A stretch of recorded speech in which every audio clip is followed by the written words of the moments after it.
In 1914, Irish writer James Joyce published his collection of short stories called Dubliners. The last story in that collection was simply titled The Dead, and it's been hailed by many as being one of the greatest short stories in the English language. In 1987, American film legend John Huston was nearing the end of his life. He had directed many classic films over his long career, such as The Maltese Falcon, The Treasure of Sierra Madre, Prizzi's Honor, and somehow the original film version of Annie. By the time he began work on a film adaptation of James Joyce's short story, he was working from a wheelchair, breathing through oxygen tubes, and directing his actors from the other room while watching them on a video screen. According to Roger Ebert, Huston was firm in his belief that The Dead would be his last movie. Fittingly, it was. Just like the short story, The Dead follows a single evening and get-together being held by two elderly matriarchs of a family in Dublin. These two old women, as well as their niece, pride themselves in being the hostesses, but they also depend heavily upon their nephew, Gabriel, who is set to carve the goose at dinner and give the speech. Gabriel arrives with his wife in tow, and we see them interacting with other members of the family.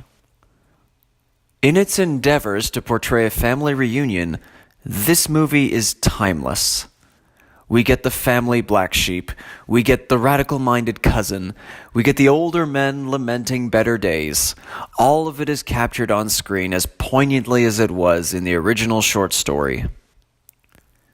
Despite his being an American filmmaker, John Huston was the perfect choice to make this movie. During the Red Scare, when the House Un-American Activities Committee was ruining the careers of so many people, John Huston left the U.S. in disgust and lived in Ireland for several years. Huston was also a passionate fan of classic literature, and he had a great ability to adapt novels into films, just as The Maltese Falcon showed at the very start of his career. It wasn't just Huston, though. In the spirit of the story, family came into play behind the camera as well as in front of it. The film was written by Huston's son, Tony, and it stars Huston's daughter, Angelica. The film also stars Donald McCann, and for any Trekkies out there, the cast also features a young Cole Meany. What really makes The Dead work, just like the story, is the last part of the film. The ultimate punchline. It's a moment of such pathos and emotion that I would be amazed if it didn't move you even a little bit. So many people could relate to that moment when you think everything in your life is going well, and suddenly the rug is pulled out from under you, and you find out something about the person closest to you which makes you rethink everything in your life. Such an epiphany happens at the end of The Dead. And the two speeches by the two leads at the end are among some of the most powerful moments of Huston's entire film career, thanks in part to Joyce's beautiful words, and also thanks to the incredible acting by Angelica Huston and Donald McCann. The Dead was not a big success, though it did get 2 Oscar nominations.